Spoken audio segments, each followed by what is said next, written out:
Namo tassa bhagavato arahato sama sambuddhassa. Namo tassa bhagavato arahato sama sambuddhassa. Namo tassa bhagavato arahato sama sambuddhassa. Attanang dhammayanti panditati.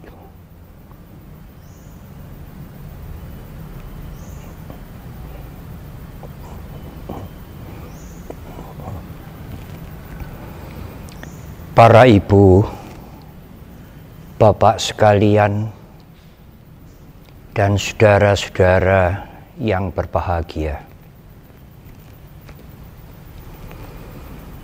Pada tahun ini,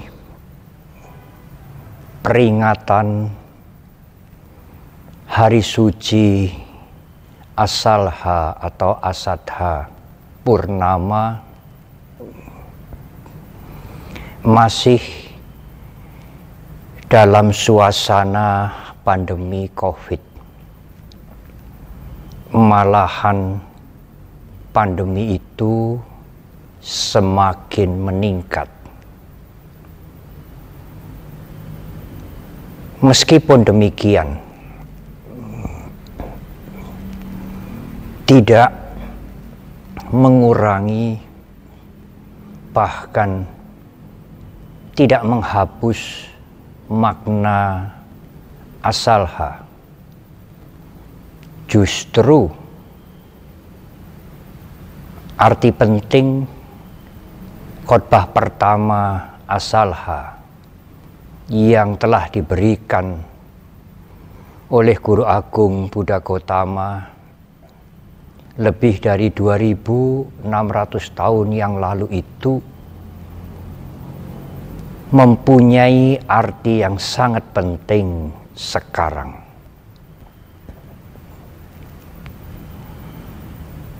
Dalam suasana serba terbatas, dan keterbatasan itu karena pandemi COVID ini,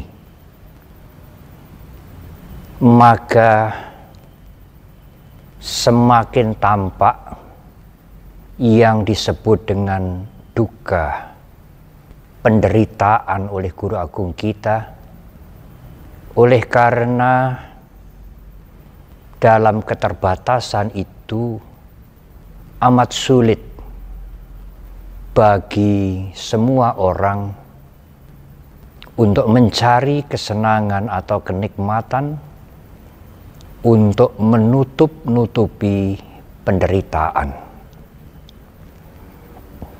Dan itulah yang selama ini sering, bahkan hampir dilakukan oleh semua orang. Tidak menyelesaikan penderitaan, tetapi hanya menutupi penderitaan dengan kenikmatan. Menutupi penderitaan dengan mencari kesenangan, sehingga pada saat kenikmatan dan kesenangan itu sulit ditemukan lagi, penderitaan itu menjadi muncul dalam bentuknya yang mencengkeram kehidupan ini. Disinilah signifikan dari khotbah pertama itu, karena kalau kita tidak bisa menutupi lagi penderitaan, kita harus mengetahui sebab penderitaan, sehingga kita bisa menyelesaikan penderitaan, setidak-tidaknya mengurangi penderitaan dengan cara yang benar. Tidak sekadar menutupi penderitaan hanya dengan kenikmatan dan berbagai kesenangan. Para ibu, para bapak, dan saudara-saudara, Hari suci asalha atau asada sesungguhnya bukan hanya memperingati khotbah pertama, tetapi memperingati saat tiratana atau triratna menjadi lengkap dalam kehidupan kita sekarang pada masa Guru Agung Buddha Gotama. Saat purnama di bulan Asalha, sekali lagi atau asada, itulah lengkap permata Buddha, Guru Agung kita, permata Dhamma. Pada saat itu Guru Agung membabarkan khotbah tentang pemutaran roda Dhamma yang berisi inti dari seluruh ajaran Guru Agung kita. Dan pada saat purnama asada itu pula Guru Agung kita mendirikan atau membentuk sangha yang pada saat awal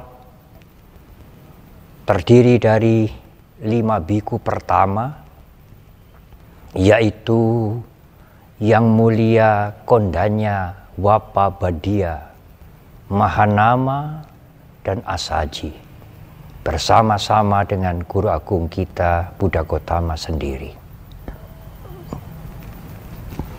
Ibu, bapak, dan saudara, sebagaimana saya sampaikan secara garis besar di depan, pada saat khotbah pertama itu Guru Agung kita tidak sekadar menyampaikan uraian atau khotbah pengantar, bukan, tetapi justru Guru Agung menyampaikan khotbah yang sangat penting, yang menjadi jantung, yang menjadi inti dari seluruh ajaran beliau, yang beliau ajarkan selama 45 tahun penuh. Tidak lain adalah Cathari Arya Satchani, 4 kebenaran Arya.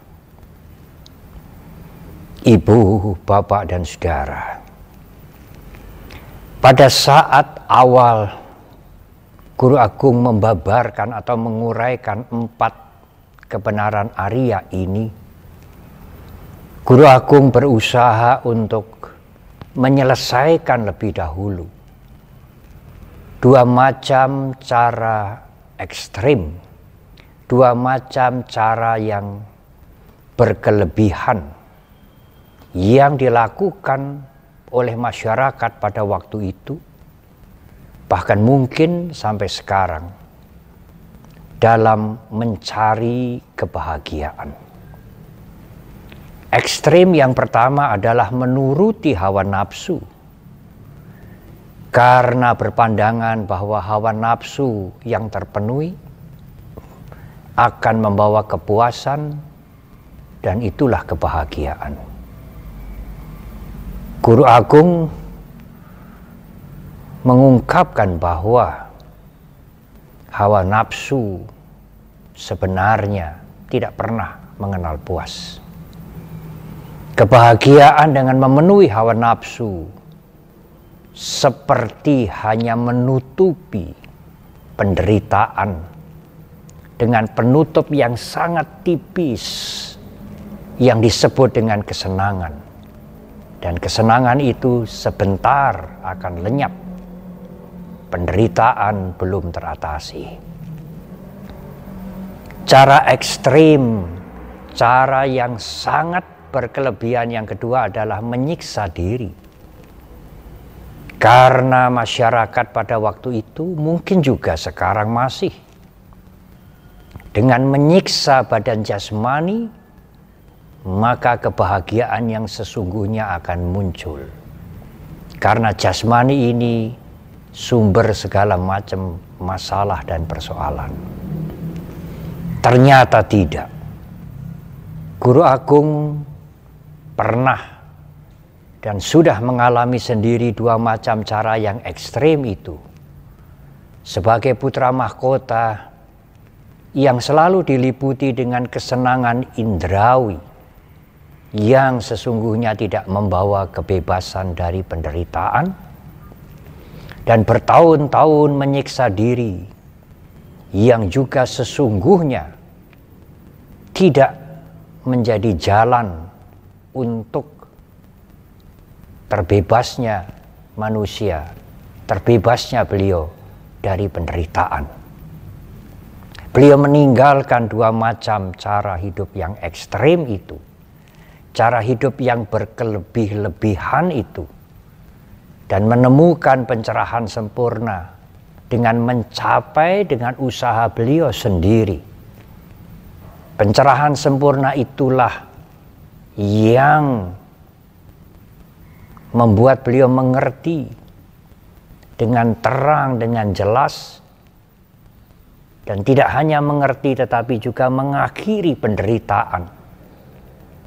Beliau namakan sebagai Majjhima Patipada, jalan tengah, the middle way, jalan yang tidak ekstrim, jalan yang jelas, lurus untuk menyelesaikan penderitaan. Setelah membersihkan, setelah mengeliminasi pandangan yang tidak benar tentang dua macam cara yang berkelebihan untuk membebaskan penderitaan, untuk mencapai kebahagiaan tertinggi itu, barulah Guru Agung menguraikan dengan rinci Cattari Arya Sacchani, 4 kebenaran Arya, yaitu tentang duka, penderitaan, tentang sebab duka, tentang lenyapnya duka yang bisa dicapai, dan jalan untuk melenyapkan sebab duka sehingga mencapai kebebasan dari duka atau penderitaan. Ibu, bapak, dan saudara, apa yang diungkapkan oleh Guru Agung kita tentang sebab penderitaan sangat menarik. Guru Agung tidak menyatakan bahwa sebab penderitaan itu datang dari luar. Sebab penderitaan itu bukan menempel dari luar ke tubuh kita, ke diri kita, kemudian kita menderita. Tidak.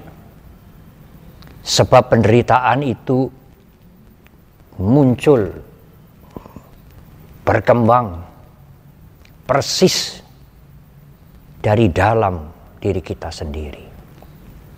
Tidak lain adalah tanha, nafsu keinginan. Ibu, bapak, dan saudara, nafsu keinginan yang tidak dibendung, nafsu keinginan yang tidak diatasi, itulah yang menimbulkan persoalan. Persoalan dan bermacam-macam persoalan. Dan persoalan itu adalah penderitaan. Kalau nafsu keinginan ini diteliti, ditelusuri, ditarik ke belakang, maka ujung-ujungnya adalah awija, ketidaktahuan, kegelapan batin, ketidaktahuan tentang kehidupan ini sebagaimana yang sebenarnya. Ketidaktahuan atau kegelapan batin itu menutup pemikiran kita, sulit melihat perubahan, tidak bisa menerima perubahan, berusaha untuk memegang, berusaha untuk mencengkeram apapun yang menyenangkan, karena menganggap yang menyenangkan itu adalah kebahagiaan. Ibu, bapak, dan saudara-saudara, memang siapa yang tidak bisa mengerti tentang perubahan? Apapun di alam semesta ini, utamanya kehidupan kita, tidak kekal, selalu berubah setiap saat. Tetapi amat sulit menerima kenyataan tentang perubahan itu. Kalau sesuatu sudah berubah dan seseorang berusaha untuk mempertahankan,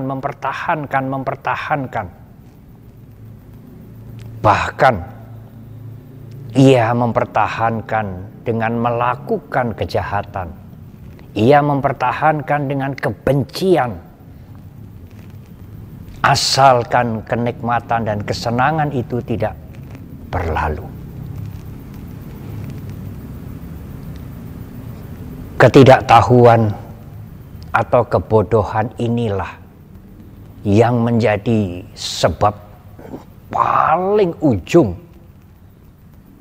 dari penderitaan, dari duka. Dan semuanya itu karena menganggap bahwa perubahan bisa dihentikan, kesenangan bisa dinikmati untuk selama-lamanya, perubahan bisa dihindari. Itulah keakuan yang menjadi pangkal dari keserakahan, keinginan untuk mempertahankan kesenangan, pangkal dari kebencian, sumber dari semua kejahatan dan perilaku-perilaku yang buruk, semata-mata untuk mempertahankan kesenangan dan kenikmatan. Oleh karena itulah Guru Agung kita secara terang-terangan dalam berbagai khotbahnya yang lain menyebutkan bahwa sebab penderitaan itu ada dari dalam diri kita, yaitu pikiran yang dibiarkan, pikiran yang tidak dibebaskan dari kotoran-kotoran mental. Kotoran-kotoran mental yang mengotori pikiran itulah menimbulkan keserakahan, menimbulkan kebencian, perilaku yang buruk. Dan itulah sesungguhnya sumber penderitaan. Ibu, bapak, dan saudara, dalam Dhammapada disebutkan Attanang Dhammayanti Panditati. Seorang yang bijaksana akan melatih, akan mengarahkan, akan menggeladi pikirannya. Karena dari pikiran itulah penderitaan muncul. Ibu, bapak, dan saudara, kalau seseorang bisa mengendalikan pikirannya, melatih untuk mengendalikan pikirannya, dan kalau pikiran itu terkendali meskipun belum bebas dari penderitaan, dia tidak terpancing oleh apapun yang datang dari luar, yang masuk ke indera mereka, atau ingatan-ingatan dari pikiran mereka. Kalau pikirannya terjaga, terkendali dengan baik. Tetapi ibu, bapak, dan saudara, pada saat tidak ada kesadaran, pada saat tidak ada pandangan yang jernih, pada saat sati sampajanya absen, maka objek-objek indrawi itu akan memancing pikiran kita Dan pikiran itu akan bereaksi, timbullah bermacam-macam keinginan yang bertujuan untuk mencari kesenangan dan kenikmatan, meskipun merugikan orang lain, dan itulah penderitaan. Meskipun dengan cara itu sering kita menganggap cara untuk mengatasi penderitaan. Padahal sesungguhnya hanya mencari kesenangan yang terpancing oleh objek indrawi. Dan kesenangan itu menutupi persoalan, menutupi penderitaan yang lebih besar. Dan dengan menutupi itu dianggap penderitaan itu selesai, padahal belum. Penderitaan selesai hanya kalau kotoran-kotoran batin itu dikurangi. Kotoran-kotoran batin yang berada di batin kita, bukan yang masuk ditempelkan dari luar. Kotoran-kotoran batin yang berada di dalam diri kita, yang selalu bertambah kalau kita menuruti kesenangan-kesenangan indrawi. Tetapi kalau kita tidak menuruti kesenangan indrawi, mempunyai rencana, mempunyai cita-cita dengan kesadaran dan dengan pertimbangan yang benar, maka kotoran batin itu tidak akan bertambah. Justru akan berkurang. Berkurangnya kotoran batin itulah berkurangnya masalah-masalah. Berkurangnya kotoran batin itulah berkurangnya penderitaan. Dan berkurangnya penderitaan itulah kebahagiaan ibu bapak dan saudara. Tidak usah harus dikejar atau dicari kemana-mana. Ibu bapak dan saudara. Tetapi yang menjadi persoalan adalah tidak sekadar mengerti. Seandainya kita sudah sangat mengerti bahwa segala sesuatu itu tidak kekal, kehidupan ini tidak kekal, kepuasan, kesenangan sekalipun, kepuasan itu dari perbuatan-perbuatan yang baik, bukan perbuatan yang buruk. Kepuasan atau kesenangan itu pun tidak kekal juga. Kita tahu, kita mengerti. Dan kalau yang tidak kekal itu ingin dipertahankan, tetapi kalau kita tidak bisa mempertahankan, maka timbullah kejengkelan, kemarahan. Itulah penderitaan. Kita mengerti. Kita mengerti ketidakkekalan, kita mengerti bahwa ketidakkekalan itu bisa menyebabkan penderitaan. Kita mengerti bahwa segala sesuatu termasuk keinginan kita tidak mungkin tercapai sepenuhnya.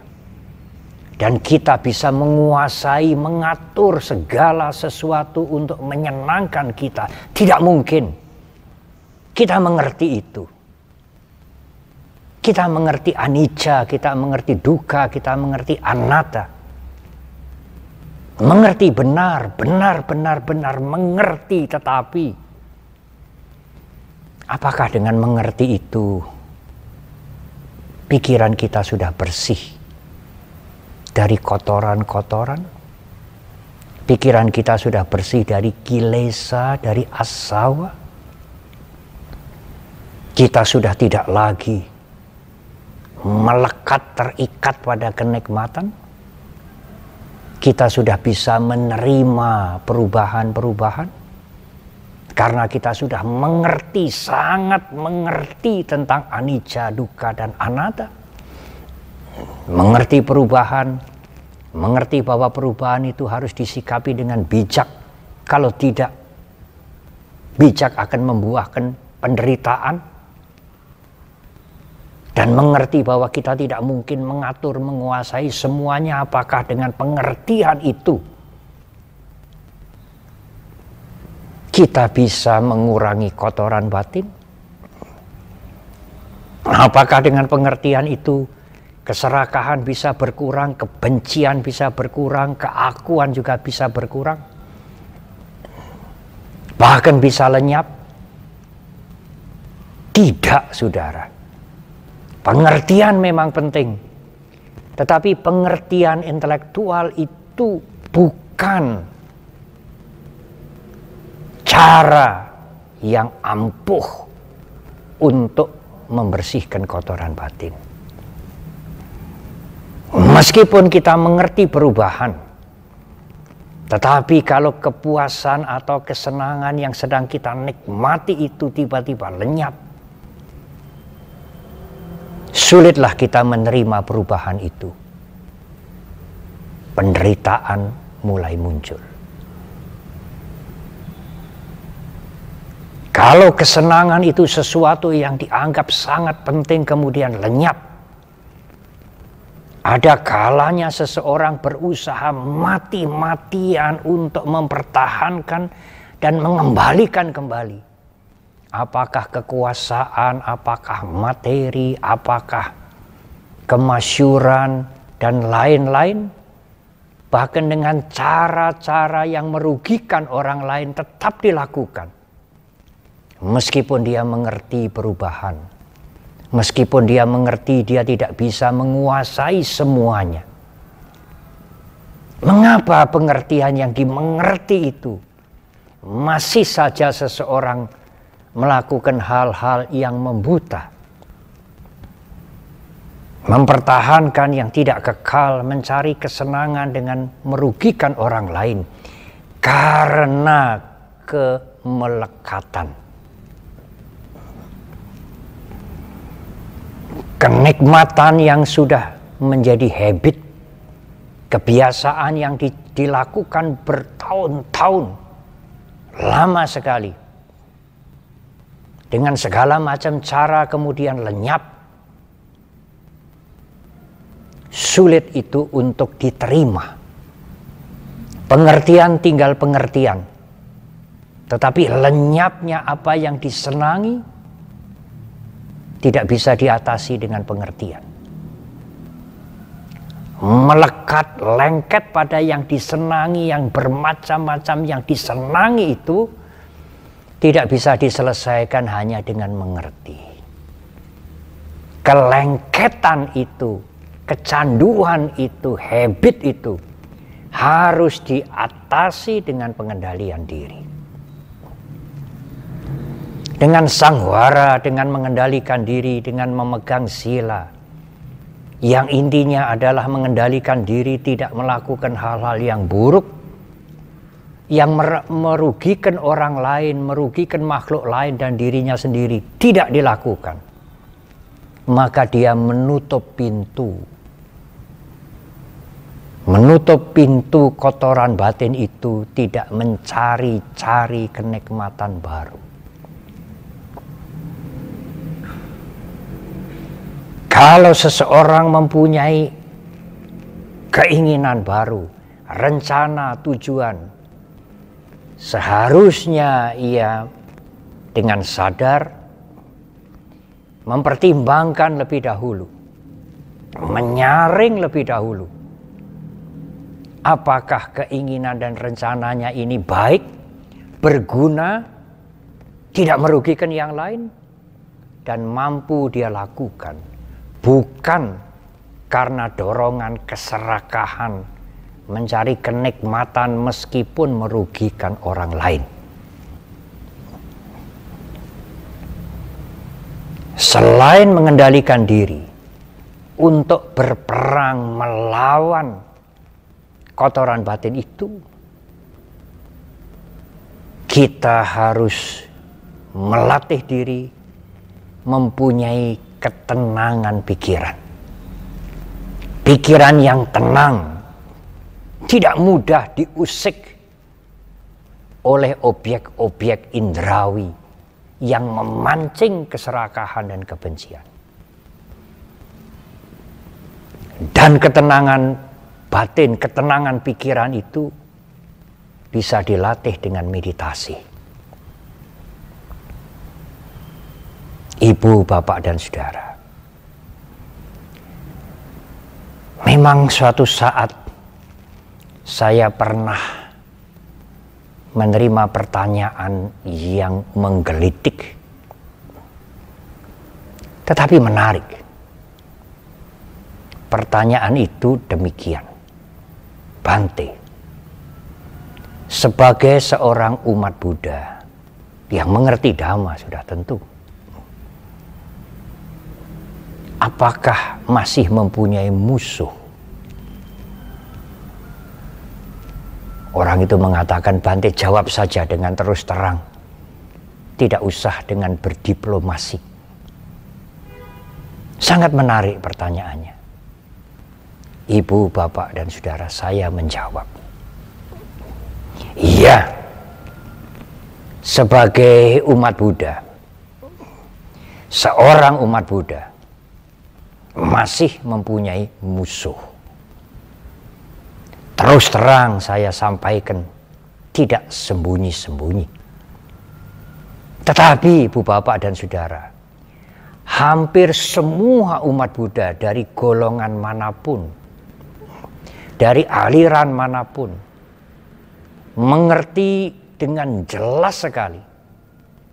Bahkan saudara-saudara kami yang bukan umat Buddha, yang mengerti ajaran agama Buddha, juga akan mengerti sekali bahwa kalau umat Buddha berbicara tentang musuh, kalau Guru Agung Buddha Gautama berbicara tentang musuh, musuh itu berada di dalam diri kita sendiri.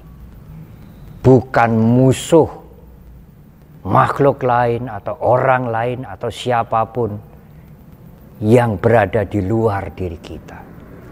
Musuh itu adalah musuh yang bersarang, bermukim, dan mengganggu kita di dalam diri kita sendiri. Musuh itu adalah kotoran batin.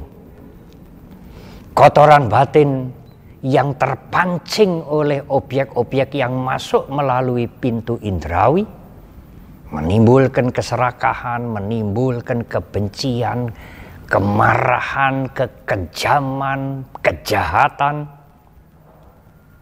dan keakuan yang terus beranak pinak. Itulah musuh-musuh kita, musuh-musuh semua orang yang bermukim, yang kerasan, nyaman tinggal di dalam diri kita, dan menuntut bermacam-macam kepuasan, dan kita memuaskan dia.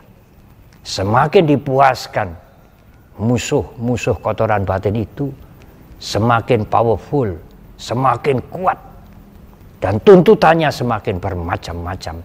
Karena itu, mari kita mengendalikan diri kita. Jangan memberi kesempatan musuh itu mencari kenikmatan, tetapi menyalurkan keinginan dan rencana kita dengan sati, dengan sampajanya, dengan kesadaran, dan dengan pertimbangan yang benar.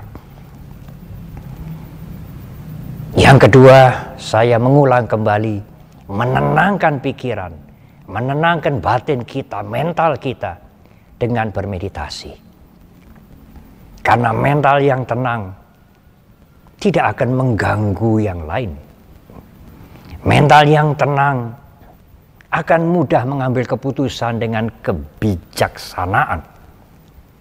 Mental yang tenang tidak akan memusuhi orang lain, mengganggu orang lain, menciderai orang lain, menyakiti yang lain, bahkan sampai membunuh yang lain.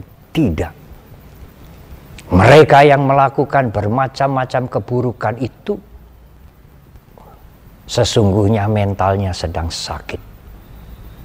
Hanya mental yang sakit yang melakukan perilaku buruk. Dan perilaku buruk itu membuat ia menderita. Dan membuat orang lain juga menjadi korban. Sebaliknya mental yang tenang, pikiran yang tenang akan membuat hal-hal yang baik, yang berguna untuk dirinya, bermanfaat untuk orang lain. Mental yang tenang tidak tertarik sedikit pun untuk mengganggu, untuk mencelakai, untuk menyakiti makhluk-makhluk lain. Tetapi saudara, tidaklah cukup. Tidak hanya mengendalikan diri dari perilaku yang buruk. Tidak hanya bermeditasi agar mental kita tenang, tetapi meditasi dengan tujuan akhir adalah kesadaran. Menggeladi kesadaran itu, memperkuat kesadaran itu, supaya kita aware, sadar setiap saat melihat ketidakkekalan, melihat perubahan, melihat kehidupan ini sebagaimana adanya, bukan menginginkan segala sesuatu sebagaimana keinginan kita, tetapi melihat segala sesuatu sebagaimana adanya, sehingga kita bisa melakukan segala macam tindakan dengan baik, dengan bijak, tidak menambah penderitaan, justru malahan mengurangi penderitaan. Dalam masa serba terbatas karena pandemi COVID seperti sekarang ini, adalah waktu yang paling baik untuk merenungkan kembali tentang penderitaan dan apa sebabnya, penderitaan dan penyebabnya, kemudian memperkuat tekad untuk mengatasi sebab penderitaan itu yang tidak lain adalah pikiran yang dikotori oleh kotoran-kotoran batin. Ibu, bapak, dan saudara, pada akhirnya, pada saat kita mengembangkan meditasi kesadaran itu, sebenarnya kita tidak lagi berperang. Tidak lagi berperang melawan musuh kita yang di dalam, tetapi mengatasi musuh yang di dalam itu cukup mengamat-amati saja. Karena dengan mengamat-amati itu, kotoran-kotoran batin, arus kotoran batin itu akan menjadi padam. Guru agung kita pernah menyatakan, Janato bikawe pasato asawakayang wadami. Janato bikawe pasato asawakayang wadami. Saya tegaskan para biku dengan mengetahui kalau hawa nafsu, kotoran batin lagi muncul. Dengan melihat kotoran batin, melihat dengan kesadaran. Asawakayang, maka kotoran batin itu akan padam. Ibu, bapak, dan saudara, memang selalu ada pertanyaan tentang meditasi itu tidak mudah, Bante, dan tidak menyenangkan. Iya. Kalau dibandingkan dengan menikmati kenikmatan dan kesenangan indrawi, meditasi memang tidak menyenangkan seperti itu. Tetapi berlatihlah. Anda akan menikmati ketenangan mental, ketenangan batin. Anda akan mempunyai kesadaran yang cukup untuk menyadari kalau kotoran batin itu mulai muncul dan memadamkan. Saya ingin memberikan contoh yang sederhana. Kalau saudara-saudara, termasuk saya, yang bukan seorang penerbang, bukan pilot pesawat udara, bagaimana kita membayangkan saja sulit, saudara. Membayangkan pada saat saudara mendekati pesawat udara, pesawat terbang yang sangat besar, yang sering dikatakan jumbo atau megatop, yang beratnya berton-ton dan bisa membawa tidak hanya puluhan orang tetapi ratusan orang terbang sangat tinggi. Bisa 8 kilo, 9 kilo, 10.000 meter, 10 kilo dari atas tanah ini, atas permukaan laut. Dan terbang berjam-jam. Pesawat yang demikian berat sekali membawa ratusan orang terbang jauh di atas tanah berjam-jam.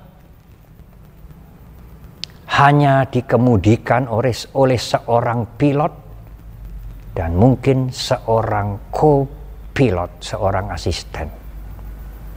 Saya, Anda sekalian yang bukan seorang penerbang tidak bisa membayangkan bagaimana menerbangkan pesawat yang sangat besar itu yang membawa ratusan orang berjam-jam. Tentu kita berpikir sangat sulit, sangat berbahaya sekali. Tetapi pilot dan co-pilotnya itu mampu. Mengapa mereka mampu? Apakah kemampuan itu tiba-tiba diberikan oleh kekuatan gaib? Oleh satu miracle? Tidak. Pilot dan asistennya itu berlatih. Berlatih bertahun-tahun untuk menerbangkan pesawat. Dan setelah dia mampu, dia melakukan penerbangan. Dan dia melakukan itu berkali-kali dan bagi dia itu sesuatu yang bisa dilakukan. Dia biasa menerbangkan pesawat yang mega top, yang besar sekalipun.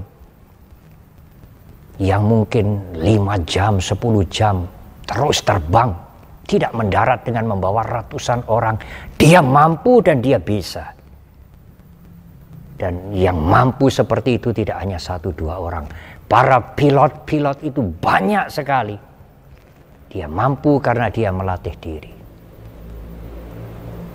Demikian juga meditasi, ibu, bapak, dan saudara. Anda bisa meditasi, sangat bisa. Mengapa tidak? Kalau ibu, bapak, dan saudara melatih diri.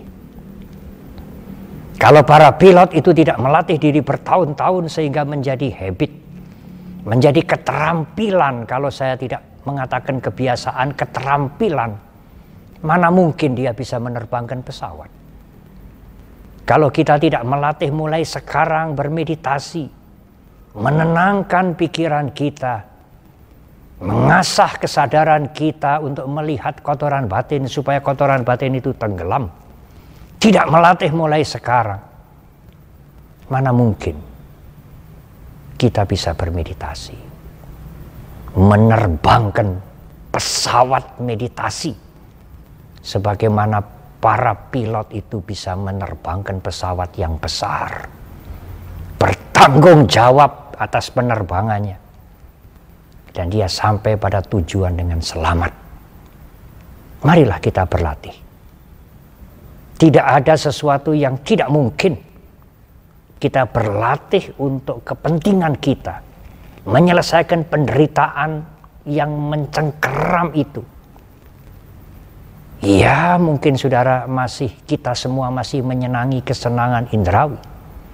Tapi siapakah di antara semua umat manusia ini yang menyukai penderitaan? Apapun keyakinannya, apapun cara berpikirnya, siapakah di antara umat manusia ini yang menyukai penderitaan? Tidak ada. Marilah kita mengatasi penderitaan bukan sekadar menutupi penderitaan dengan tutup yang tipis yang disebut dengan kesenangan yang fragile, yang mudah lenyap dan menimbulkan penderitaan yang baru. Ibu, bapak, dan saudara, itulah yang diuraikan Guru Agung kita pada saat bulan purnama di bulan Asalha atau Asada. Penderitaan, sebab yang membuat penderitaan itu, cara mengakhiri penderitaan, dan penderitaan itu pasti akan berakhir. Marilah kita berlatih, dan berlatih. Meskipun penderitaan itu belum lenyap, dengan berlatih itu kita akan mengurangi penderitaan. Dengan mengurangi kotoran batin, memperkecil kotoran batin, memadamkan kotoran batin.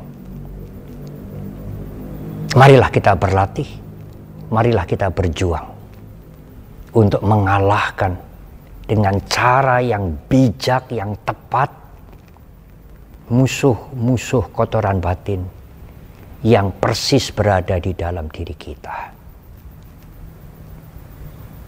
Selamat memperingati Hari Suci Asalha atau Asada, tahun Buddhis 2565. Semoga semua makhluk berbahagia. Sadu, sadu, sadu. Jangan lupa untuk like dan subscribe channel YouTube Wihara Buddha Sakyamuni Denpasar dan nyalakan notifikasinya.